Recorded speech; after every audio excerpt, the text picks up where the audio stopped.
Get the fuck out of your own head, please. Okay, seriously. Overthinking is an epidemic that a lot of creatives and artists really struggle to break through when it comes to any creative work that they have within their field. And well, it doesn't just apply for creatives, it applies for pretty much any and everybody that is doing some sort of work that requires decision making. It's a symptom of a lot of different things that we may have experienced in different points of our lives. But what if I told you that it's something that's very easily solvable? That is something that is not completely like a mystery in terms of getting over that hump. Sometimes we feel like we have to do so much in order to get to the next step that we have to mentally process things for hours and hours on end, and when that's nowhere near the fucking truth, bro. If I'm being completely honest with you, this title is the title, getting out of your own head, but it's really another phrase for overthinking.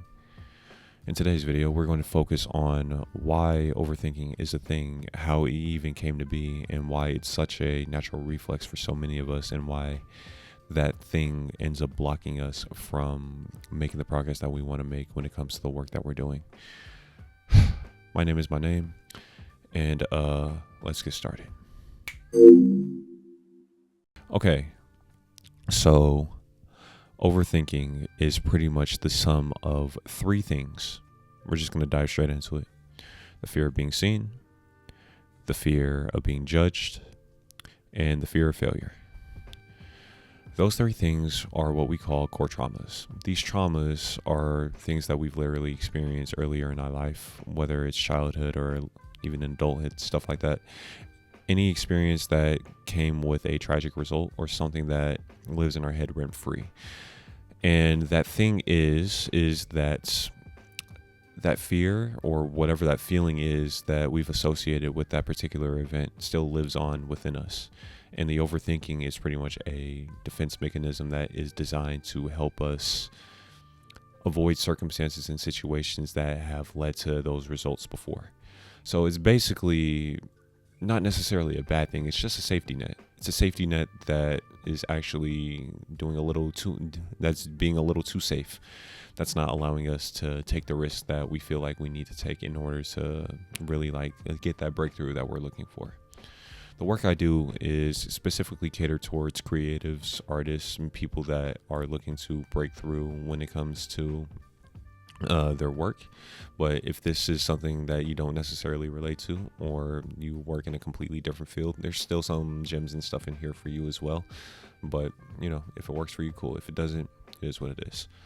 So getting back on topic, those three things are pretty much the entire aspect as to why overthinking happens in the first place, is because a part of us is still completely traumatized to the point to where we're afraid of making the next step or making the choice that helps us get to the next stage. You know what I'm saying? But at the end of the day, you got to realize this, however the project ends up being and whatever you end up doing, people are either going to fuck with it or they're not. They're either going to respect it or they're not. And you have to be okay with not being the best, or I won't say not being the best, but with the result not being the best that it could have been, or people not necessarily respecting it, because people are only going to view things from their frame of lens, and most other people have gone through shit as well. And because of the aspect of they're only seeing things from their experiences, their truth may not be your truth. So it doesn't mean that it's something that you necessarily have to adopt.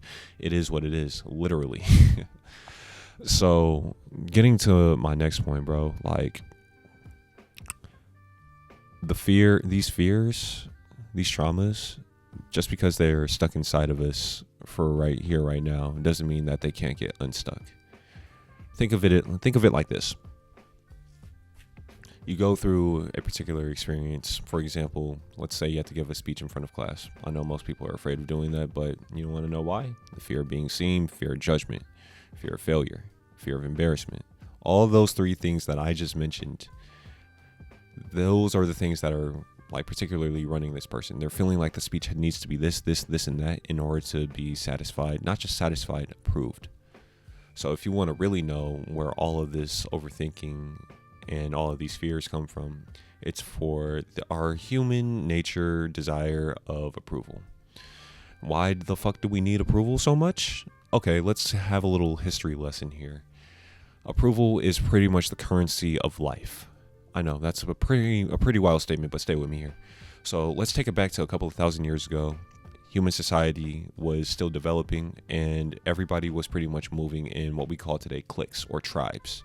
And anybody that was in a particular tribe or clique that may have not have agreed, or they were labeled as the black sheep, that may have like went against the rules or like went against the way things go, they ended up getting kicked out.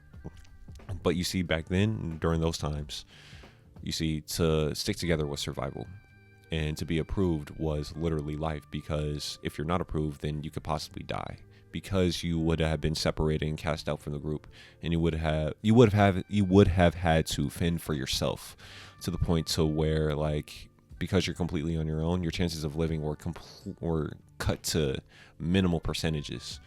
So as a result of that, through human evolution and our DNA just like continuously evolving and progressing, approval became a currency that we all have depended on in order to make progress within our lives in one way or another.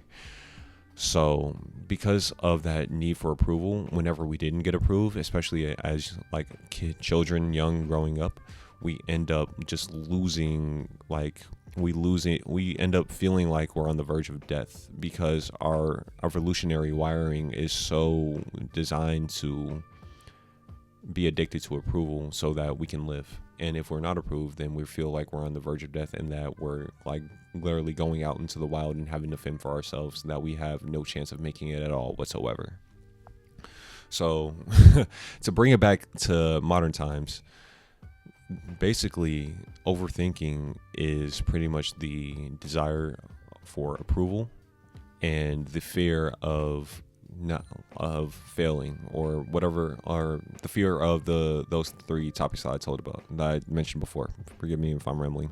Fear of being seen, the fear of failure, the fear of judgment. So to bring it all back, because this is how our wiring pretty much is, it doesn't mean that it's something that we're completely stuck with. You know what I'm saying? Because you've seen so many different people in life that end up getting into some sort of flow state to where they feel like they don't need to really give a fuck at all, and they just do them, and then they end up getting amazing results. Like, they don't even try like super hard at all to, when it comes to any choice that they make, or when it comes to any creative choice that they make, or when it comes to a decision that ends up leading them to getting like amazing results. So because this is something that's completely reversible, and there are examples of people like doing incredible things, like for example Steph Curry 2016, the Western Conference Finals. This is the basketball term for all my artists out there, if you aren't familiar with it. I mean, shit, like, you can go ahead and look at it on YouTube or something like that, you know what I mean?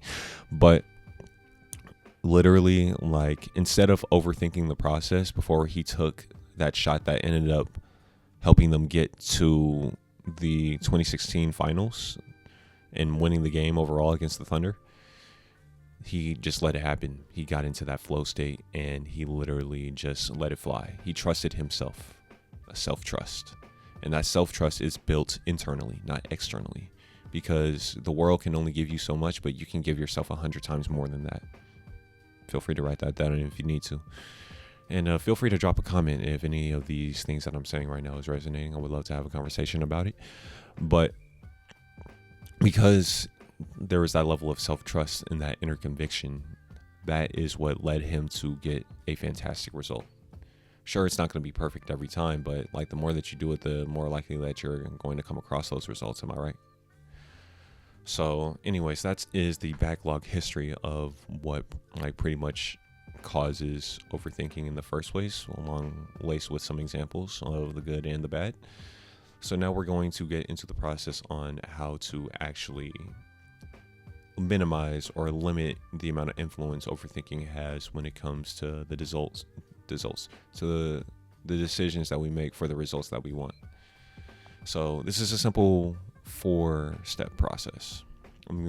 This is a simple 4-step process And it's actually not as complicated as we make it out to be. Okay, so we're going to start with this. Because, as I mentioned before, these multiple different fears that have lived within us for so long are the results of a bad event happening. We're going to refer to that as a traumatic event. Think back to which emotion that you feel has the most influence into your overthinking, whether it's fear, or it's a fear, but whether it's the fear of being seen, fear of being judged, or fear of, fear of failure.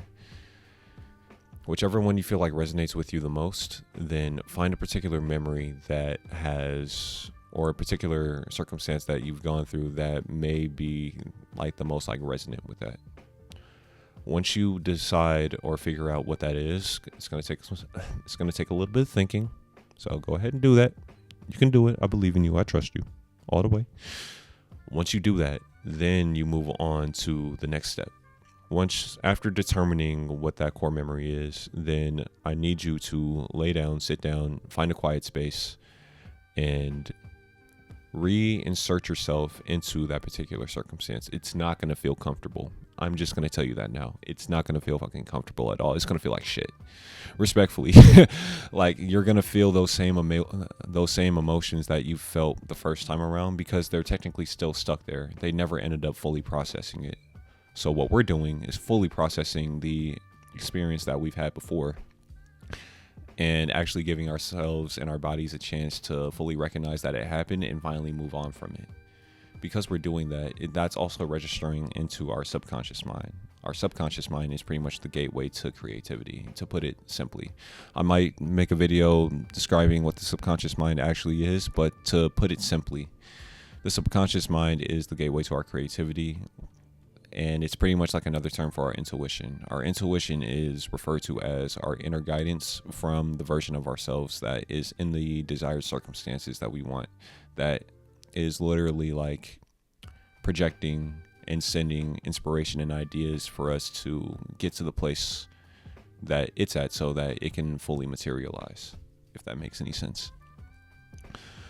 So, where's I at? So after you figure out what those particular memories are, and that you actually like sit down and get into a quiet space, reinsert yourself into that particular circumstance, like in your mind through your memories, and feel it all the way through. We're going to fully process whatever the emotion was and let the charge completely dry out.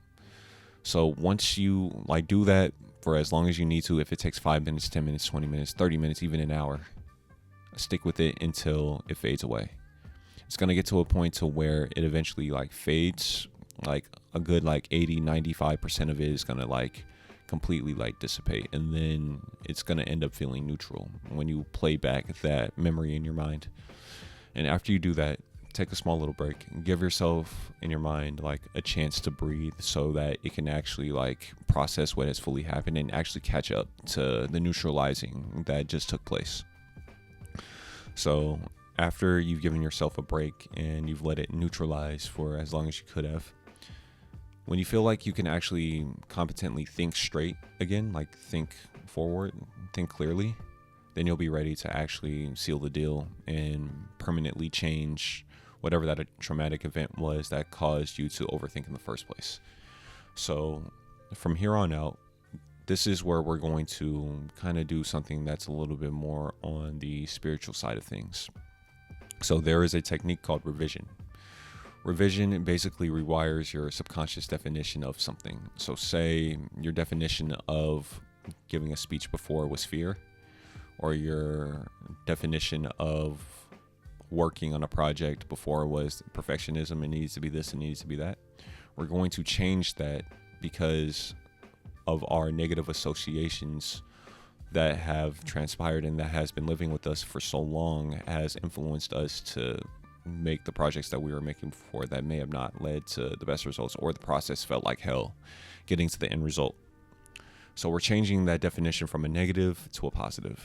So once you have determined, like once you like know exactly what that memory is, I mean we said that already, but find a result that you feel like would have been more beneficial to you. So change the meaning or change the result of that particular circumstance that led you to get traumatized in the first place. So instead of the speech going horribly wrong and getting like laughed at, for example, like change it to somebody cheering you on, you being congratulated, getting a standing ovation, and extract that to whatever you feel like it is when it comes to you particularly. So get into another calm and relaxed state, and then just replay the new memory over and over and over again, because what we're doing is we're stimulating the emotions that we're completely like stimulating and creating the emotions of a positive result that actually sticks with us in the back of our mind, instead of the negative ones that's been living with us for this long. Because what we're doing actually is we are rewriting our subconscious mind. Our subconscious mind doesn't know the difference between reality and imagination. So we're using imagination to rewire our subconscious mind. So after we end up finishing and getting, or after we like end up like replaying the memory in our mind multiple times over to the point to where it stimulated a lot of emotion, once your head starts to feel like it's straining, or it's feeling like a little bit compressed, or that it's hard to think straight, that's when you stop. Completely stop, and then give yourself a little bit of space and time to let it all settle, and then you can go on like about the rest of your day. Because what we're essentially doing is sealing off the old definition and completely replacing it with the new one. And once the new one is there, then it may take a little bit of time for it to fully like settle, but it should make things so much easier to, it should make things a little bit easier to, or not a little bit, it should make things much easier when it comes to working on your projects and completing what it is that you feel like you need to complete. And the creative process definitely won't feel as hard as it did before. So yeah, that's pretty much the gist of it. So if you have any questions, comments, concerns, feel free to leave them, drop them in the comments for me, and I'll get back to you as soon as I can. So anyways, that is how you get out of your head and make things a lot easier. So hopefully it made sense. Pretty sure it did. If it didn't, practice makes perfect. So anyways, my name is my name, and I'll see you on the next one.